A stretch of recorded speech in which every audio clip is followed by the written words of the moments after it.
T20ಯಲ್ಲಿ 6ಕ್ಕೆ 6 ಬಾಲ್ಗಳಿಗೆ sixer ಬಾರಿಸೋದೇನೋ ತುಂಬ ದೊಡ್ಡ ವಿಷಯ ಅಲ್ಲ ಅಂತ ಇತ್ತೀಚೆಗೆ ಅನ್ನಿಸ್ತಾ ಇದೆ.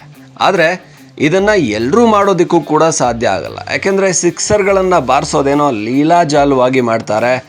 ಯಾಕಂದರೆ ಈ ಒಂದು ಫಾರ್ಮ್ಯಾಟೇ ಆಗಿದೆ, ಸಿಕ್ಸ್ ಬಾರಿಸೋದಕ್ಕೇನೆ ಮಾಡಿರುವಂಥ ಫಾರ್ಮ್ಯಾಟ್ನ ರೀತಿ.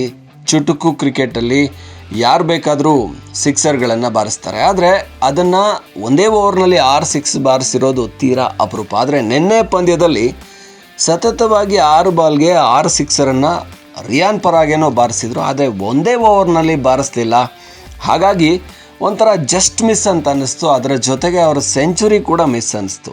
95 ಹೊಡೆದು ಔಟ್ ಆದರೂ 200+ ಸ್ಟ್ರೈಕ್ ರೇಟಲ್ಲಿ 45 ಬಾಲ್ಗೆ, ಅಂದರೆ ಆ ಬ್ಯಾಟಿಂಗಲ್ಲಿ 6 ಬಾಲಿಗೆ 6 ಸಿಕ್ಸನ್ನು ಹೊಡಿಬೋದಾಗಿತ್ತು, ಜಸ್ಟ್ ಮಿಸ್ ಆಯಿತು ಅಂತ ಅನ್ನಿಸ್ತು. ಅವರು 13ನೇ ಓವರನ್ನು ಎದುರಿಸ್ತಾ ಇದ್ದರು. ಅದು 13ನೇ ಓವರಲ್ಲಿ ಅವರಿಗೆ ಬೌಲ್ ಮಾಡಿದ್ದು ಮೊಯಿನ್ ಅಲಿಯ 2ನೇ ಬಾಲ್ನಿಂದ ಸಿಕ್ಸರನ್ನು ಬಾರಿಸೋದಕ್ಕೆ ಶುರು ಮಾಡಿದರು.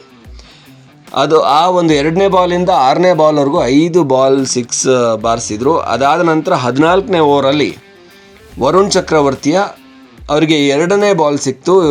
ಅಂದರೆ ಸಿಂಗಲ್ ತಗೊಂಡ ನಂತರ 2ನೇ ಬಾಲ್ ಸಿಕ್ತು. ಆ ಬಾಲ್ನಲ್ಲಿ ಮತ್ತೆ ಸಿಕ್ಸರನ್ನು ಬಾರಿಸಿದರು. ಸೊ ಸತತವಾಗಿ 6 ಸಿಕ್ಸ್ ಏನೋ ಆಯಿತು, ಆದರೆ ಒಂದೇ ಓವರ್ನಲ್ಲಿ ಆಗಲಿಲ್ಲ ಅನ್ನೋದು. ಹಾಗಾಗಿ ಫ್ಯಾನ್ಸ್ ಅಂತೂ ಇದು ಕೂಡ 6 ಸಿಕ್ಸಸ್ಸೇ ಅಲ್ವಾ ಅಂತ ಹೇಳ್ತಾ ಇದ್ದಾರೆ. ಆದರೆ ಒಂದೇ ಓವರ್ನಲ್ಲಿ ಬಂದಿದ್ದಿದ್ರೆ ಸಖತ್ತಾಗಿರ್ತಾ ಇತ್ತು. Just miss. ಮೊಯಿನ್ ಅಲಿ ಅವರ ಮೊದಲ ಬಾಲನ್ನು 6 ಬಾರಿಸಿದ್ದಿದ್ರೆ ರಿಯಾನ್ ಪರಾಗ್ ಆ ದಾಖಲೆನ ಬರಿತಾಯಿದ್ರು.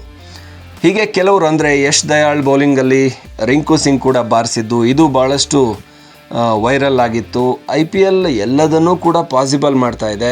ಎಲ್ಲವೂ ಕೂಡ ಸಾಧ್ಯ ಅನ್ನೋ ರೀತಿ IPL 300 ಕೂಡ ಈ ಸೀಸನ್ನಲ್ಲೇ ಬರ್ಬೋದು ಅಂತ ಕೂಡ ನಿರೀಕ್ಷೆ ಮಾಡಲಾಗಿದೆ.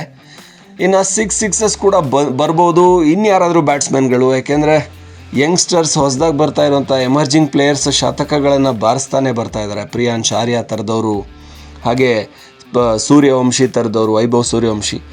6 ಸಿಕ್ಸಸ್ ಕೂಡ ಬಾರಿಸೋ ದಿನಗಳು ದೂರ ಇಲ್ಲ ಅನ್ನಿಸ್ತಾ ಇದೆ.